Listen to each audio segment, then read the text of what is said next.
क्या आपने कभी सोचा है कि कुछ रास्ते बज़ाहिर सीधे नजर आते हैं मगर आखिर में इंसान को अंधेरों में छोड़ देते हैं। ये कहानी है एक ऐसे नौजवान की जो किस्मत को कोसता रहा और अंजाम में खुद को खो बैठा। शहर के किनारे एक कस्बा था, नूराबाद, नाम रोशनी का मगर गलियां खौफ से भरी हुई। लोग कहते थे यहाँ के रास्ते सीधे नहीं होते, यहाँ ख्वाब भी सोच समझ कर देखे जाते हैं।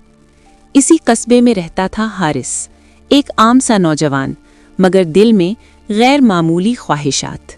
गुर्बत से नफरत और सब्र से नावाकिफ हारिस अक्सर कहता था, अगर अल्लाह ने देना होता तो अब तक दे चुका होता। एक बारिश वाली रात हारिस की मुलाकात सलीम से हुई, एक ऐसा शख्स जिसके पास दौलत थी मगर जरिया कोई नहीं जानता था। सलीम ने कहा, मेहनत कम, फायदा ज्यादा, बस हिम्मत चाहिए। जिंदगी बदलने लगी, लिबास बदल गए, लोगों का लहजा बदल गया, मगर एक चीज खामोशी से मर रही थी, वो थी ज़मीर। हारिस खुद से कहता, बस एक बार, फिर सब छोड़ दूंगा।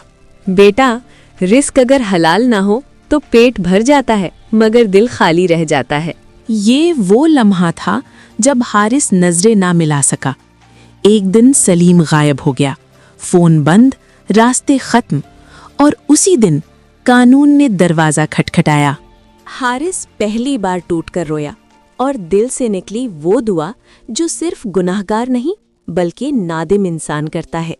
सजा मिली मगर साथ में शऊर भी। आज वही हारिस नौजवानों को शॉर्टकट हमेशा लंबी सजा बन जाता है और अल्लाह की खामोशी असल में इम्तिहान हो। सबक ये है कि अल्लाह की तरफ लौटने का दरवाजा आखिरी सांस तक खुला रहता है। अगर ये कहानी आपके दिल को लगी हो तो वीडियो को लाइक करें, चैनल को सब्सक्राइब करें